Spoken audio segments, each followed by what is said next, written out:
I'm Sabrina Samuels, and welcome to my show, Upfront and Personal.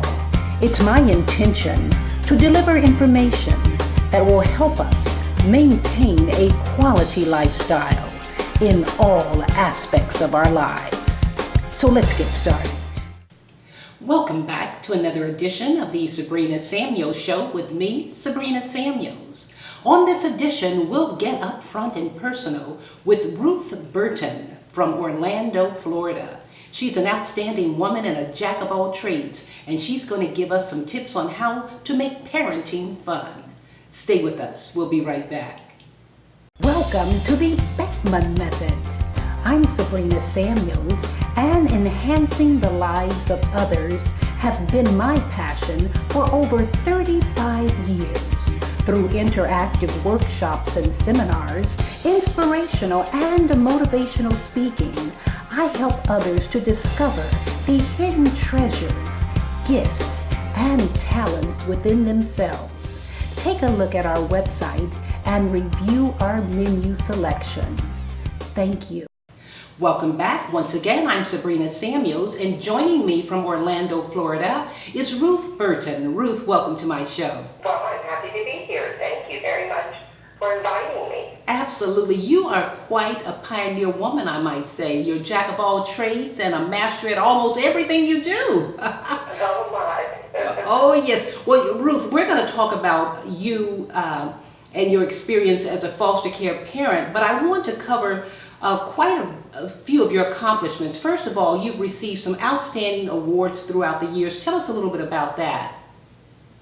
Well, I guess it began with swim lessons in third grade, although third place was last place. But it just kind of inspired me to crave more awards. But the truth is I began competing in hair. And I went up to such a high level that I had no time to have a personal life, and I began mentoring children. But while I was mentoring in a elementary school that was considered a pioneer program, I could see what was happening at a great extent. Mm-hmm. And I founded a charity, which was called My Kids School Kids. Okay. And we were in business for 10 years. So we provided children in 21 elementary schools at one point with shoes, socks, underwear, school supplies, and more. Beautiful. I also met a little boy that eventually became my first foster child, and I had to learn a little parenting. Okay, now let's talk about that. Let's talk about parenting, because you went from a hairstylist, and you're still a hairstylist, but you found a need to give back, and you became a foster care parent. So this was your first foster care child, right?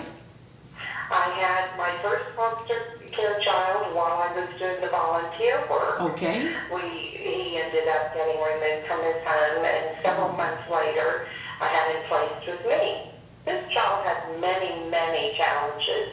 He came to me at the age of 10 years old, yes. and I was suddenly a parent, and not only a parent of a child that had 5 disorders. Oh my God! But wait a minute, you never did this before. You never had any parenting skills at all, and you took on a child with several challenges. Yes. Wow. Okay, keep going. And I had to learn. And I started training, and the training never stopped. And because you fall in love with your children, yes, I believe that there's more of a heart to care for getting them on a better track in life. Yes. Sometimes we win, sometimes we lose, and sometimes we're surprised at what actually got through. Wow, tell me about it. So now you had one foster care child, and it led up to over 69 children you foster care? That's amazing. Yeah, of all ages. The youngest was 1 month, and the oldest became 18 while they were in my care. And I have children not only with multiple disorders, at some points they have criminal records. Interesting, interesting.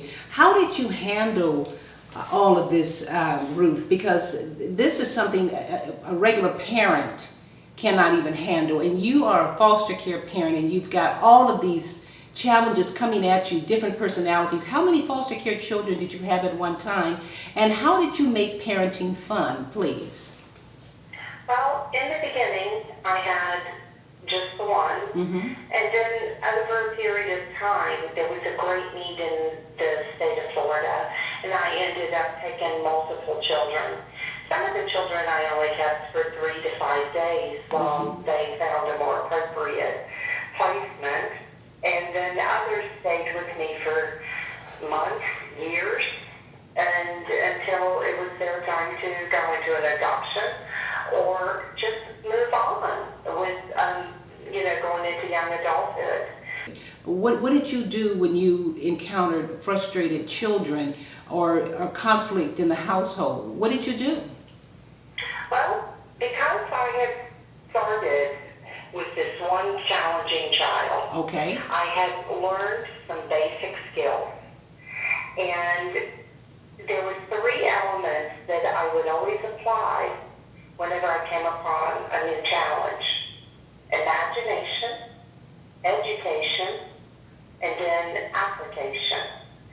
And what I would do after I identified the problem, I would envision it. I would act it out in my mind. I would be driving along.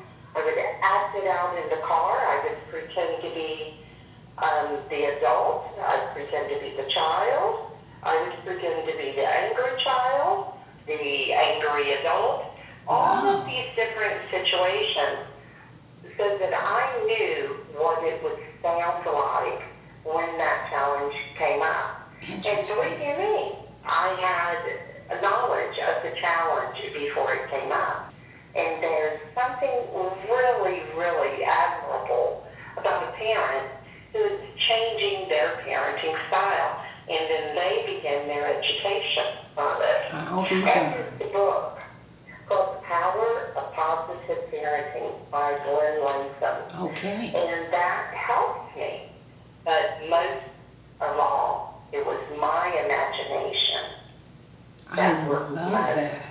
Oh my goodness, Ruth, that is so amazing. Now, I know that you have theatrical background. Do you attribute some of your theatrical experience as an attribute in terms of helping you to reach these children?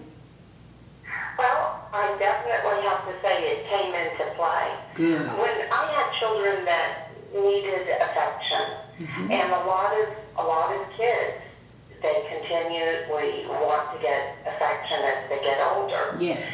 And we've all recently started learning about the child that's, acting up to get negative attention just so that you're paying attention to them. You have to put your phone down. You have to turn it off. Right. You have to put it in your purse or in a drawer. You have to turn the TV off. You have to do those kind of things in order to pay attention to the most important thing in your life. And you know what? Not cutting you off, Ruth, but this is something that is not being done. No disrespect to the parents out there, because I know everybody's quite busy. But these key facts you just made, something as simple as putting down the cell phone, cutting off the TV, sitting there face to face talking to this child intelligently and lovingly. Just give us a quick overview for parents, whether you're a parent, a foster care parent, grandparent, 3 good tips of how to make parenting fun, please. Use your imagination. Good. When you check your children's drawers, do it in a funny way. Take your binoculars. Make it fun. But still check. Use your bug-eyed or funny glasses. Be silly with the kids. Wrestle with them, play with them. When they get too old to want kisses and hugs, then come up with something that's fun and cute between you two, so that they will know that you love them. And it might just be just tapping them on the shoulder. Check on your kids when they're being too quiet, and check on them when they're being good. Compliment them.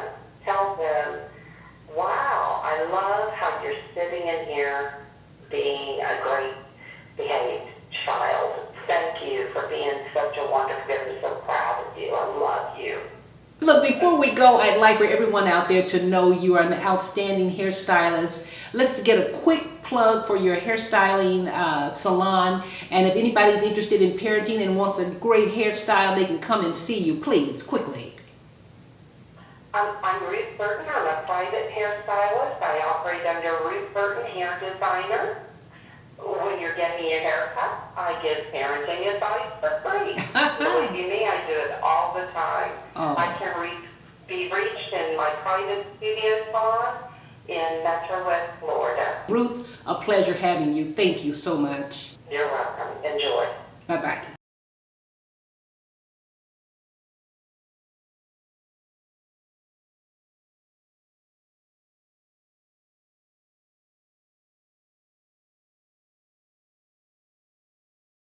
Well, I hope you've enjoyed this edition of the Sabrina Samuels Show with Ruth Burton, and I hope that Ruth was able to impart a few little techniques for you parents out there who's still raising your children.